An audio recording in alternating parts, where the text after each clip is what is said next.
Bismillahirrahmanirrahim. Welcome to Twinkle Town. We were sitting on a beach. It was a cold winter night. A fire was burning in the fireplace. Smoke billowed from the burning flames. The colors of the fire danced in our faces. We were all sailors. Some young, some old, some middle-aged. The beaches were three sailing styles that should have made their way to the next destination by now. We were stuck here because of the coastal workers' strike, because we could not go ahead until the workers unloaded the goods on the ships. Thus we used to spend most of our time listening to stories in the Kahu Khans. Today all eyes were on an old sailor whose dry lips were struggling to tell a strange tale. We were thrilled to hear this story. Finally, the old sailor cast a deep glance at us all, filled us with a last gasp of anger, and said it was such a dark, cold, foggy night. Our king had gone home in the storm. The ship was shaking like a paper boat in the throes of stormy waves. All our efforts to save the ship failed. We were about to leave the ship when the force broke through the cockroach and ship cut into two pieces. Many fell into the sea. I was standing with the support of one of the pillars of the sinking ship, plunging into the water. I snapped my gun floating in the water nearby, accidentally finding an oyster. I immediately jumped into the sea. A few of the crew and people on board the sinking boat headed towards the Vikram Parnamulum destination at the mercy of the stormy waves. In this journey of life and death, one night and one day passed. We were starving. Drinking water from the sea had come out of the fork in our constituency. It was the second night. We were so disillusioned with life that we saw the shadow of the fading trees. Our hopes have been dashed. Nearby there was an island in the middle of the sea. As soon as the boat came ashore, we jumped off the marinas and took the boat to Krakushki. We were just looking around in the dark when we heard some noises, then something went over our heads. It was a spear stuck in some far-off land. At the same time, a slogan in an unknown language echoed.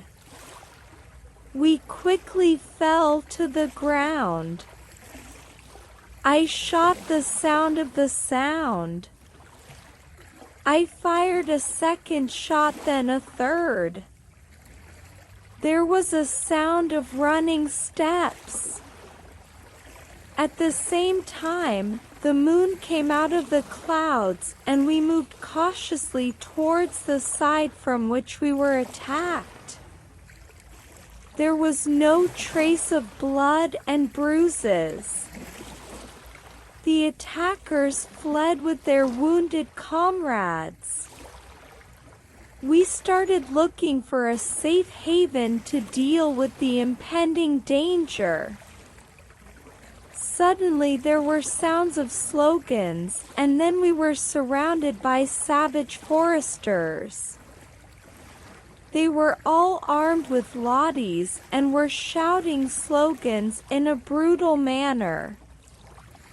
We had no choice but to turn back. A savage asked us to go with him. We walked with them. He took the gun from my hand.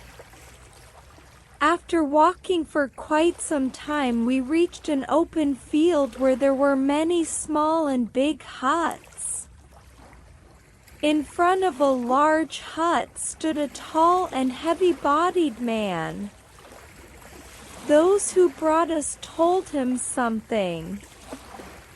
He looked at us angrily and said something in his own language to his companions, to which one of our companions, who understood the language a little, said that they were both wounded by a wild Jumeirah gun. They're dead. Now our future will be decided by the chief minister. Our hands were tied with wild bulls, and we were pushed into a hut. There were guards outside. In the morning, we ate some fruit. Thori took us late and tied us to trees in the open field.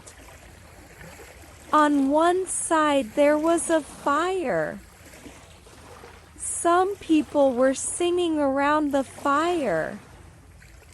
Suppose this bonfire has been lit for us to burn, but then the last rites of these dead foresters are being performed.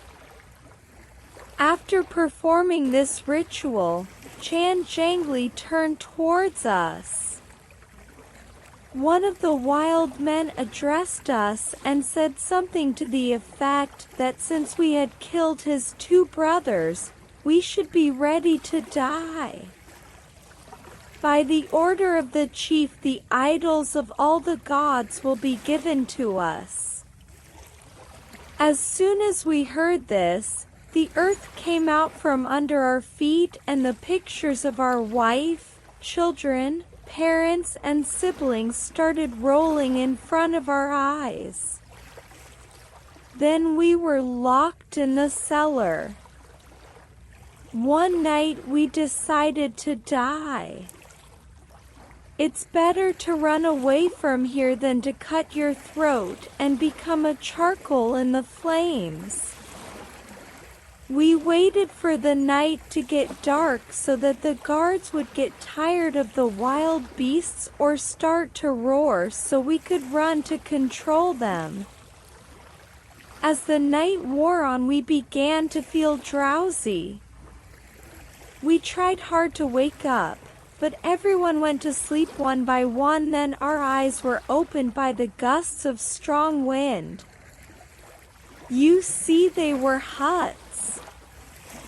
There are no trees or bushes. There was a sand dune where we searched the whole village, but there was also a wild man hiding somewhere. Where did they all disappear? Knew that they existed. No, they were all ghosts. When we came up with this idea, our heads fell off. We ran back to the boat. It's God, the boat was there. We got into the boat and wandered for a long time in the sea, but the sailors saw us and we managed to reach the civilized world. Thanks for watching. Like and subscribe and press the bell icon for notifications.